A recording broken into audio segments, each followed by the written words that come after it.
MP में चलेगा Karnataka formula, मिलेगा नेताओं के रिश्तेदारों को टिकट। अगर कर्नाटक में बीजेपी ने जीत के झंडे गाड़े तो ये मान लीजिए कि इसका असर छत्तीसगढ़ के साथ मध्य प्रदेश में भी दिखेगा, क्योंकि कर्नाटक विधानसभा चुनाव में बीजेपी ने 25 से ज्यादा मंत्रियों, विधायकों और सांसदों के रिश्तेदारों को टिकट दिए हैं। यदि जीत पक्की है तो बीजेपी को परिवारवाद से दिक्कत नहीं है। वहीं रिश्तेदारों को टिकट देकर बीजेपी ने संकेत दिया है कि फॉर्मूला आगे भी अपनाया जा सकता है।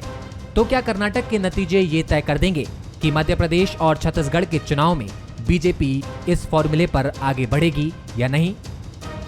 चुनाव में परिणाम मूलक चुनाव लड़े जाते हैं। जीतने वाला उम्मीदवार होना चाहिए। वो युवा भी हो सकता है, वो थोड़ा सा वरिष्ठ भी हो सकता है।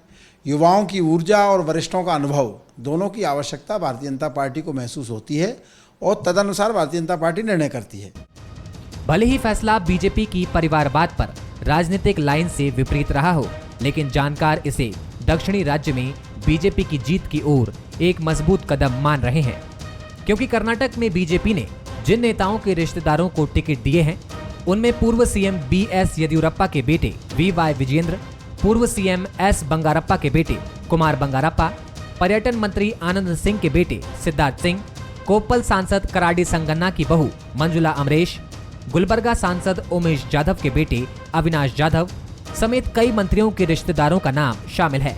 इधर कांग्रेस को मौका मिल गया है कि वो परिवारवाद पर बीजेपी को घेर सके। सीनियर लीडरों के टिकट काटकर उनके बच्चों के सामने भारतीय जनता पार्टी का फार्मूला और भाजपा के नेता आत्मसमर्पण कर रहे हैं। कुछ भी कर ले, मध्य प्रदेश में उनकी हार सुनिश्चित है। तमाम फार्मूले बदलने के बाद भी वे कुछ नहीं कर पाएंगे और जनता का फार्मूला ही यहां लागू होगा। कर्नाटक फॉर्मूला की सफलता मध्य प्रदेश और छत्तीसगढ़ विधानसभा चुनाव में बीजेपी के टिकट बंटवारे की दिशा तय कर सकती है, क्योंकि मध्य प्रदेश में ऐसे दर्जन भर नेता हैं जिनके बेटा या बेटी चुनावी लॉन्चिंग के लिए तैयार हैं। इनमें मुख्यमंत्री शिवराज सिंह चौहान के बेटे कार्तिकेय चौहान, गृह मंत्री डॉक्टर नरोत्तम मिश्रा के बेटे सुकर्ण मिश्रा, मंत्री गोपाल भार्गव के बेटे अभिषेक भार्गव, मंत्री गोविंद सिंह राजपूत के बेटे आकाश सिंह, केंद्रीय मंत्री नरेंद्र सिंह तोमर के बेटे देवेंद्र प्रताप सिंह, केंद्रीय मंत्री ज्योतिरादित्य सिंधिया के बेटे महा आर्यमन का नाम आ रहा है। वहीं राष्ट्रीय महासचिव कैलाश विजयवर्गीय पिछले चुनाव में बेटे आकाश विजयवर्गीय को राजनीतिक विरासत पहले ही सौंप चुके हैं। लेकिन अब इंतजार कर्नाटक चुनाव के नतीजों का है। इसके बाद ये साफ हो जाएगा कि ये फॉर्मूला कितना कारगर रहा।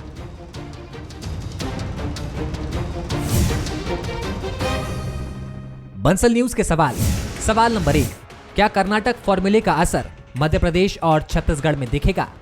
सवाल नंबर 2, क्या नेताओं के रिश्तेदारों को टिकट देना डैमेज कंट्रोल करने की रणनीति है? सवाल नंबर 3, क्या एंटी इनकम्बेंसी को कम करने कर्नाटक फॉर्मूला दूसरे राज्यों में कारगर रहेगा? नमस्कार, मैं हूं शरद द्विवेदी और आज का हमारा मुद्दा है कर्नाटक में हिट तो एमपी में फिट।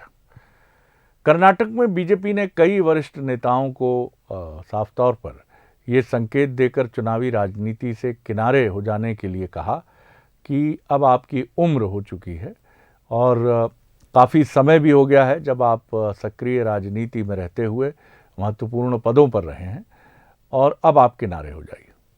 कुछ किनारे हो जाने से इतने दुखी हुए कि उन्होंने बीजेपी से ही किनारा कर लिया और कांग्रेस का हाथ थाम लिया।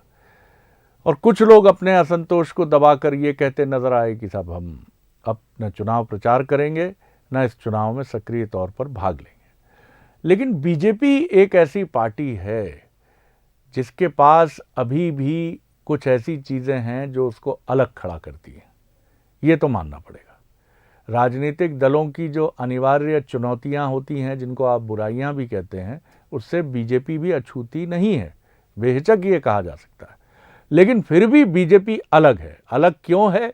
क्योंकि बीजेपी सोचती है, बीजेपी धारा के साथ बहती नहीं है। हो सकता है कि वो कांग्रेस की तुलना में युवा पार्टी है, उसे मालूम है कि बहुत सारी कमज़ोरियां जब आप सत्ता में होते हैं, ताकत में होते हैं तो आपके भीतर आती हैं। तो उनसे बचने का उपाय है कि कुछ नियम तय करते चलिए जो बुरे तो बहुत लगते हैं परिवार को, कुनबे को, बहुत बुरा लगता है, लेकिन उन नियमों से पार्टी की सफलता भी सुनिश्चित होती है और नई और पुरानी पीढ़ी के बीच में एक संतुलन भी बनता है। अब एक बड़ा जेरे बहस विषय बीजेपी में है कि परिवारवाद। अब इसका दूसरा सिरा यह भी कहता है कि अगर किसी नेता का लड़का, बीजेपी की हम बात कर रहे हैं, वो लंबे समय से पार्टी का कार्यकर्ता है, अच्छी संभावना है, आगे बढ़ सकता है, तो क्या उसे बाहर कर दिया जाए, उसके बाद भी टिकट ना दिया जाए? हाँ, कोई फार्मूला तय करना पड़ेगा। जब तक पिताजी सक्रिय राजनीति में हैं, पुत्र जी प्रतीक्षा करें। जब पिताजी उन पैरामीटर्स पे आ जाएं, 65 पार वाले, 70 पार वाले, तब आप पुत्र जी को आगे ले आइए, पुत्र जी आगे आ जाएं। और ये एक अच्छा फार्मूला माना जा सकता है, बजाय इसके कि आप ये कहिए कि नहीं, नेता पुत्रों को टिकट नहीं देंगे। क्योंकि नेता पुत्रों की एक एक्सेप्टेंस भी होती है, ये हर पिता के साथ होती है। एक नामचीन चिकित्सक का बेटा चिकित्सक बनता है तो आप कहते हैं नहीं साहब, उनके बेटे हैं तो गुण तो आए होंगे। एक आज सचिन तेंदुलकर के बेटे अर्जुन भले ही संघर्ष कर रहे हों, लेकिन ये बात तो जुड़ती है कि नहीं साहब, सचिन का बेटा है, क्रिकेट तो उसकी रग रग में है। मैं इसका समर्थन नहीं कर रहा हूं कि जो किसी बड़े पद पर बैठे व्यक्ति का बेटा है उसमें सहज रूप से गुण आते हैं। लोकतंत्र में तो ये जनता चुनती है कि ये अच्छा है या अच्छा नहीं है, तो फिर इतनी बहस क्यों? तो फार्मूला क्या कर्नाटक का मध्य प्रदेश आएगा? कई बड़े नेता हैं साहब 65 पार वाले, ध्यान रखिएगा, अब ये 65 वाले होंगे या 70 वाले होंगे, ये तो मध्य प्रदेश में जब चुनाव नजदीक आएगा तब पता चलेगा। लेकिन 2018 में 70 पार का फार्मूला सामने आया था, तो क्या इस बार भी 70 के आसपास और 70 के पार वालों का चलेगा? सुन तो हम भी यही रहे। आज इसी पर हम बात करेंगे। जो मेहमान हमारे साथ हैं उनसे मिल लीजिए। रजनीश अग्रवाल हैं, बीजेपी के युवा नेता, प्रदेश मंत्री, बहुत स्वागत करता हूं उनका, आनंद आता है उनके साथ। अवनीश बुंदेला जी हैं, उनके साथ भी यही अनुभूति होती है हमेशा, उपाध्यक्ष हैं कांग्रेस के मीडिया विभाग के। मनोज सैनी जी हैं, executive editor, political editor. Manoj, आपकी टिप्पणी, फिर राजनीतिक मेहमानों की तरफ। देखिए शरद जी, जैसा आपने भी कहा, भारतीय जनता पार्टी कड़े निर्णय लेने के लिए तो मान ही जाती है। गुजरात उसका उदाहरण है, जहां 50 से ज़्यादा लोगों के टिकट काट दिए गए। पिछली बार यदि हम मध्य प्रदेश को भी देखते हैं तो 2 वरिष्ठ लीडर सताज सिंह जी और बाबूलाल गौर सिर्फ 70 फार्मूले में फिट नहीं बैठे और उनका टिकट कट गया। और बाबूलाल गौर की तो पुत्र वधू को टिकट भी मिल गया, वो वर्तमान में विधायक है। और कर्नाटक में भी हमने यही देखा, सेट्टार भले छोड़कर चले गए भारतीय जनता पार्टी को, कांग्रेस का दामन थाम लिया, लेकिन कुछ ऐसे कड़े निर्णय थे जिसको देखकर, जिसको चर्चा भी खूब है कि उनके जाने से कितना असर भारतीय जनता पार्टी पर पड़ेगा, लेकिन बीजेपी इसकी चिंता कभी नहीं करती। दिल्ली में तो हमने देखा था सारे बदल डाले थे, और एक बार फिर उसका असर निश्चित रूप से मध्य प्रदेश में पड़ेगा। लेकिन 70 के फार्मूले पर, 65 के फार्मूले पर सूची तैयार हो रही है। ये कई बार अलग अलग नेताओं से बात भी हुई है और उन्होंने कहा भी है कि हम तमाम तरह के फार्मूले देखना चाहते हैं। पर बड़ा सवाल ये है कि कर्नाटक का फार्मूला, जैसे चुनाव की बातें कही जा रही है, वो सफल होगा? सारा दारोमदार उसकी सफलता पर क्या लगता है मनोज आपको, सफल होगा तो क्यों होगा? देखिए, सफल होगा तो निश्चित बात है कि कड़े निर्णय भारतीय जनता पार्टी ने लिए और उसका सफलता मिली है बीजेपी को। गुजरात उससे 156 सीटें लेकर आ गई। यही बेहतर था एंटी इनकम्बेंसी का जो इसका मुझे लगता है कि सबसे बड़ा कारण ये भी होगा कि इसलिए सफल होगा कि जो पार्टी से नाराज होकर चुप बैठ जाते हैं या दूसरी पार्टी का दामन थाम लेते हैं, दोनों में नुकसान होता है। यहाँ पिताजी और उनके समर्थक, निश्चित तौर पर आपने 30 साल, 35 साल, 40 साल राजनीति की है, तो जो वोट काटने की एक भीतरघात की एक परंपरा जाने अनजाने में हो ही जाती है, वो नहीं होगी। शरद जी, एक बात और है कि ये बात भी सोचना चाहिए। कई बार हम बात करते कि बहुत नीचे का जो कार्यकर्ता है जिसने दरी उठाई, उसको नजरअंदाज करके किसी मंत्री के बेटे को टिकट दे दिया। देखिए, चुनाव लड़ने का तरीका सलीका सब बदल चुका है। अब चुनाव वैसे नहीं रहे कि एक कार्यकर्ता आकर चुनाव जीत जाएगा। उसके लिए मैनेजमेंट है, उसके लिए तमाम तरह की चीज़ें हैं, और भारतीय जनता पार्टी हो या कांग्रेस इस पर भी विचार कर रही है आजकल। देखिए, महत्वपूर्ण बात यह भी है मनोज कि जो भी बड़ा नेता है उसका एक समर्थन वर्ग है, जो निश्चित तौर पर उनके हटने पर और उनके परिवार से किसी के ना आने पर इधर उधर हो सकता है। अब ये एक रणनीति है और एक शैली भी है। अब देखते हैं कितनी कारगर होती है, लेकिन उम्मीद यही की जानी चाहिए कि ये डिविडेंड देती है, क्योंकि आप पूरे देश की राजनीति में उठाकर देख लीजिए तो राजनीतिक परिवारों से बीजेपी सहित कांग्रेस तमाम दलों में लोग आए हैं उनके परिवारों से और उसका उनको एडवांटेज भी मिला है। और मैं फिर कहूँगा कि लोकतंत्र में ये जनता चुनती है, लेकिन ये बात जरूर डिस्प्यूटेड है कि वो भी रहें और ये भी रहें, ऐसा नहीं होना। दोनों हाथ में लड्डू वाली जो बात है वो जरूर चुनौतीपूर्ण है। आप कैसे देखते हैं अवनीश बुंदेला जी, और क्या आपकी प्रतिक्रिया? सर देखिए, मैं तो ये मानता हूँ कि आज जो भाजपा ने एक परिवारवाद की राजनीति शुरू की, जो कांग्रेस पर सदैव आरोप लगाए, जबकि कांग्रेस में हम स्पष्ट कर सकते हैं कि हम परिवारवाद के कभी भी पोषक नहीं हैं। हम तो ये मानते हैं कि योग्यता होना चाहिए। अगर हम परिवारवाद के पोषक होते तो शायद हम तेलंगाना, आंध्र प्रदेश में जीरो। आप क्या ये कह रहे हैं कि दोनों को मिलना चाहिए?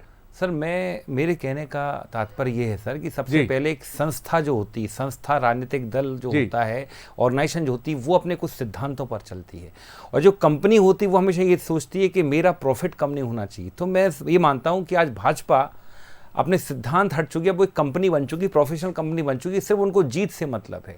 क्योंकि अगर सिद्धांत तो वो होते कि आप जिन सिद्धांत, क्योंकि कुछ दिन पहले इन्होंने कहा था, मोदी जी ने खुद कहा था, मध्य प्रदेश की भूमि पर कहा था, अमित शाह जी ने कहा था कि परिवार से अगर एक कोई है तो हम टिकट नहीं देंगे, हम परिवारवाद को बढ़ावा नहीं। ये बार बार भाजपा कहती है, और आरोप आप हम पर लगाते हैं। आपको राहुल गांधी, राजीव गांधी का परिवारवाद दिखता है, लेकिन आपको वरुण गांधी, मेनका गांधी का परिवारवाद नहीं दिखता। ये बड़ी विडंबना है। अच्छा, एक बात और शरद सर, कि आप ये देखें कि जब आप एक राजनीति, आप संगठन आधारित, हम तो स्पष्ट कहते हैं साहब, हमारी लीडर बेस्ड पार्टी है, और जो लीडर होता है उसका अपना संगठन है, अपना कैडर है। आप तो अपने आप को कैडर आधारित पार्टी कहते हैं। मनोज जी ने बड़ी वाजिब बात बोली कि जो कार्यकर्ता दरी चद्दर बिछाता है उसको आप दरकिनार करके एक नए व्यक्ति को टिकट देते हो। मतलब परिवारवाद भाजपा में इस तरह का, इसके कोई तर्क नहीं कि कौन, अमित शाह के बेटे कैसे बीसीसीआई के सचिव बन जाते, किसी को कुछ पता नहीं।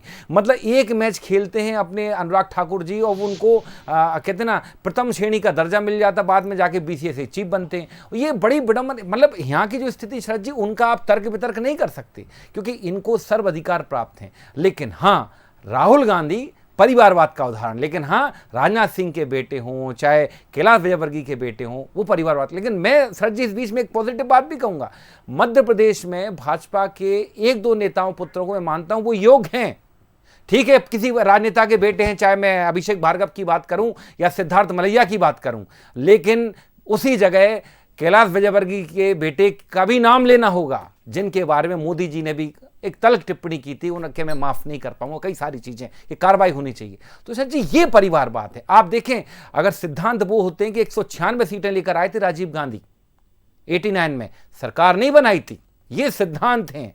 तो ये मैं वही कहता हूं, एक सिद्धांत और एक ऑर्गेनाइजेशन के सिद्धांत जो होते हैं, वो राजनीतिक दल के सिद्धांत होते हैं, और कंपनी के प्रॉफिट एंड लॉस होते हैं। आपने एक भी रोशनी अपनी पार्टी के किसी निर्णय को लेकर आपने नहीं कही? सर बात कर्नाटक की है, हाँ, भाजपा की है। कर्नाटक की तो है ही सर, लेकिन कांग्रेस क्या चाहती है कि एक तो ठीक है पिता पुत्र, आप क्या चाहते हैं दोनों को मिलता रहे, दोनों को निर्णय, या आप ये चाहते हैं कि बीजेपी जो भी करे हमारे परिवारवाद पर ना बोले?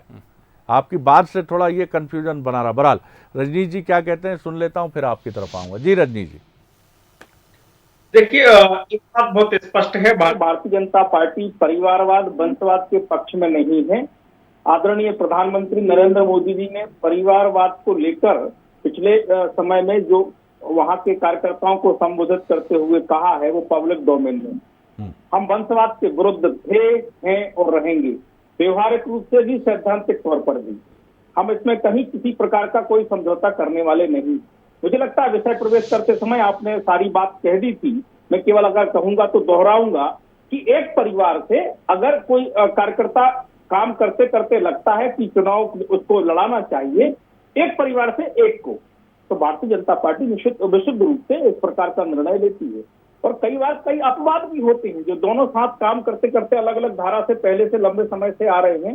ये एक आध दो उदाहरण ऐसे अपवाद स्वरूप हो सकते हैं, लेकिन परिवारवाद का मतलब है, वंशवाद का मतलब है कि पूरे राजनीतिक दल में वंश के आधार पर ही विचार करना।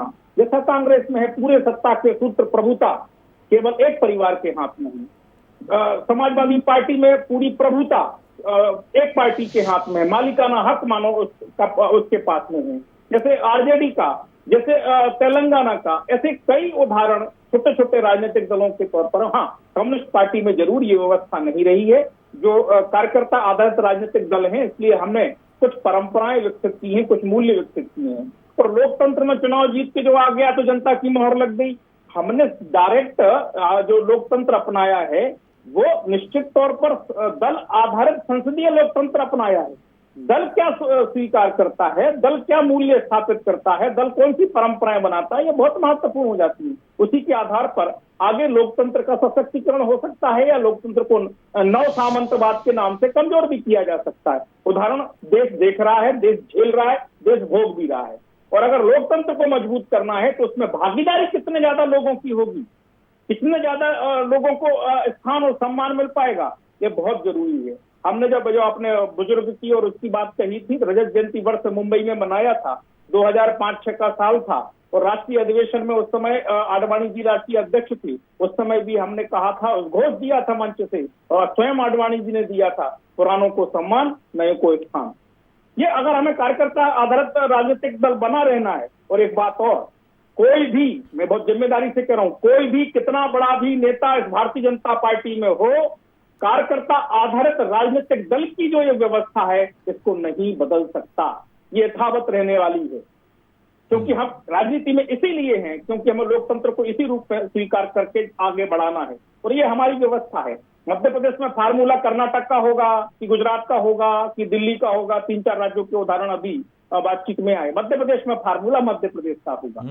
मध्य प्रदेश की तासीर, मध्य प्रदेश की प्रवृत्ति, मध्य प्रदेश का संगठन, मध्य प्रदेश की परंपराएं, मध्य प्रदेश की कार्यकर्ताओं की भावनाएं, मध्य प्रदेश की जन आकांक्षाएं, उसी के अनुसार हमारे निर्णय प्रत्याशियों चयन के बारे में भी होंगे।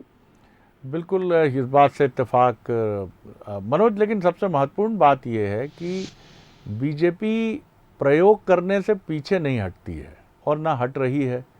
चाहे दिल्ली के म्यूनिसिपल इलेक्शंस हों, वहाँ पर जब आपने सारे टिकट काट दिए, या फिर आपने गुजरात के विधानसभा चुनाव में जिस तरह का कदम उठाया वो भी बहुत महत्वपूर्ण था, या इसके पहले आप उत्तर प्रदेश की तरफ चलें, किसान आंदोलन के साए में उत्तर प्रदेश विधानसभा के चुनाव हुए थे और ये माना गया था कि पश्चिम उत्तर प्रदेश की पट्टी में तो भयानक नुकसान हर हालत में होकर रहेगा, क्योंकि बहुत बड़ी संख्या में जाट किसान जो हैं वो उसी रीजन से आते हैं। बीजेपी काउंटर करने के मैकेनिज़्म में बड़ी माहिर है। जिस तरह से खड़गे जी का बयान है, मैं कभी राष्ट्रीय चैनल में देख रहा था कि 40% कर्नाटक के उन्होंने जो सर्वे किया वो ये मानते हैं कि ये सेल्फ गोल है, हालांकि इक्वली 37% लोग मानते हैं कि सेल्फ गोल नहीं है। तो ये तमाम बातें जो हैं ये बताती है कि बीजेपी का एक थिंकिंग मोड है और इसी थिंकिंग मोड की वजह से वो कई बार ऐसे निर्णय लेती है जो पार्टी में किसी को पसंद आते हैं, किसी को बहुत ही नागवार गुजरते हैं, लेकिन अनुशासन और काडर की वजह से वो उसको भी लेके आगे बढ़ जाती है। क्या आपको लगता है यही उसकी सर्वाइवल इंस्टिंक्ट है जो उसको बहुत तेजी से आगे बढ़ाकर ले आई है?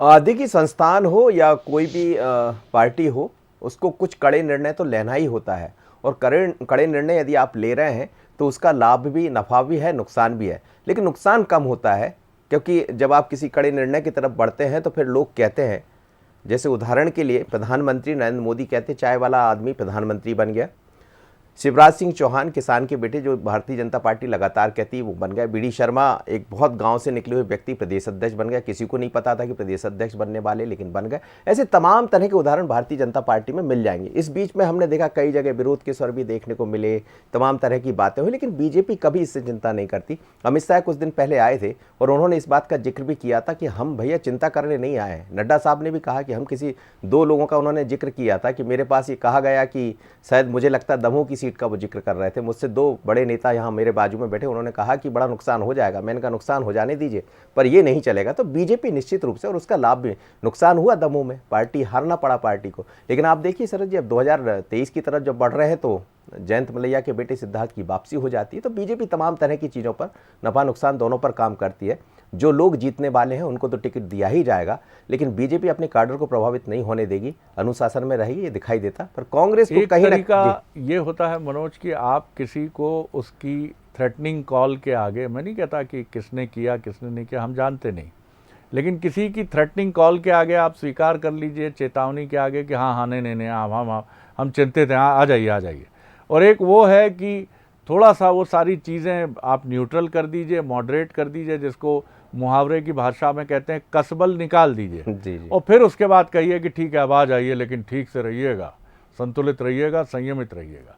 ये बीजेपी की शैली का एक अंदाज। और एक खबर जो इन दिनों उत्तर भारत की पट्टी में बहुत नहीं समझी गई, मुझे ऐसा लगता है, वो खबर ये है कि केरल में कैथोलिक चर्च और उससे जुड़े धर्म गुरुओं ने रबर के दाम बढ़ाने को लेकर बीजेपी को समर्थन देने की बात की। और प्रधानमंत्री नरेंद्र मोदी जब केरल के अपने रिसेंट विजिट में गए तो उनकी कई ईसाई धर्म गुरुओं से बातचीत हुई।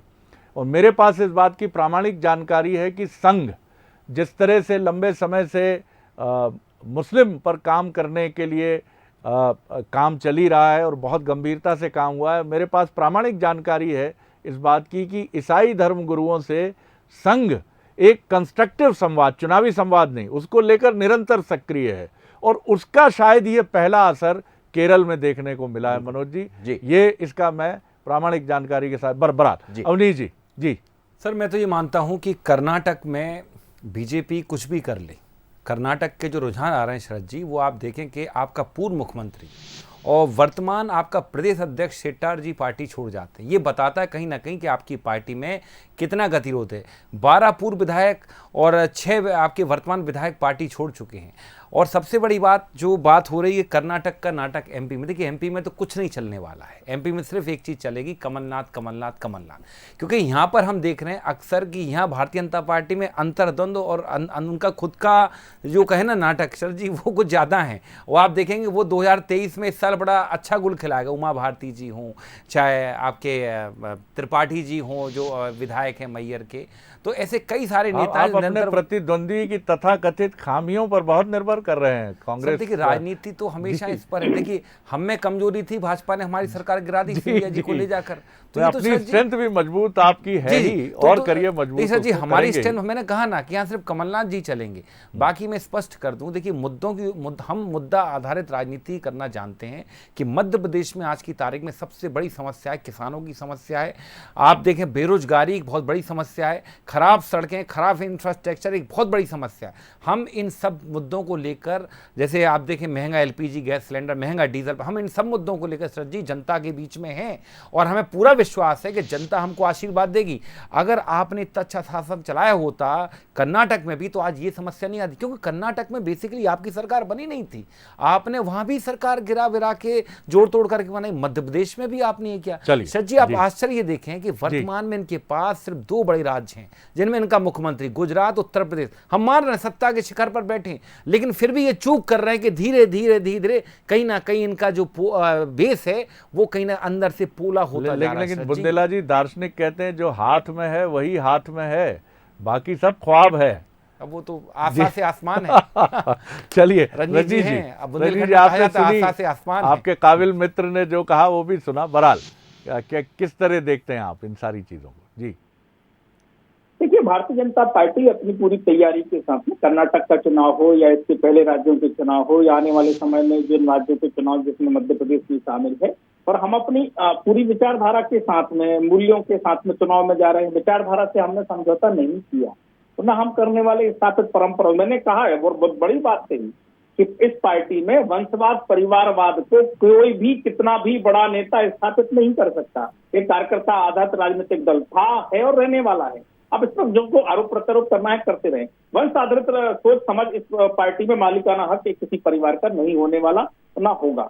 जो बात आपने कही थी कि कोई कार्यकर्ता अगर किसी परिवार में पैदा हो गया तो कि भाजपा की राजनीति नहीं कर सकता, बिल्कुल कर सकता है। उसके लिए अवसर है, उदाहरण भी हैं, और एक नहीं अलग अलग राज्यों में अलग अलग उदाहरण हैं और अलग अलग स्थानों पर पहुंचे हैं। लेकिन भाजपा की कार्य पद्धति के अनुसार, भाजपा की रीति नीति के अनुसार बात मुद्दों की हो रही थी, तो मैं तो चाहूंगा कि कांग्रेस मुद्दों पर बात करे, मुद्दों को लेकर आगे चुनाव लड़ने का काम करे। लेकिन मुद्दों से हटकर ये व्यक्तिगत क्यों लांछन लगाने के ऊपर शुरू हो जाते हैं? कभी जहरीला सांप कहना शुरू कर देते हैं खड़गे जी प्रधानमंत्री नरेंद्र मोदी जी को, क्योंकि आपके पास में मुद्दों की कमी है, आपके पास में कहने की तथ्य नहीं है, तर्क नहीं है। इसलिए राष्ट्रीय अध्यक्ष जैसा व्यक्ति एक बार नहीं, मोदी जी के बयान याद हैं आपको? 50 करोड़ की गर्लफ्रेंड, पता नहीं क्या क्या बोलने का काम लगातार मोदी जी के नाम पे करने का ये अलग अलग राज्यों में अलग अलग इनके रंजीत नेता जी, करना शुरू बयानों कर की देते बात हैं। मत करिए। भारतीय जनता पार्टी लगातार मुद्दों के आधार पर, और हम एक बार नहीं, 3-3, 4-4 बार, हम 2018 की जो बात करें, 2018 में भी भारतीय जनता पार्टी ने वोट ज्यादा पाए, कुछ सीटें कम ही, बहुमत किसी का नहीं, बार बार बात आई, लेकिन जनता ने हमें इतने चलिए। बावजूद भी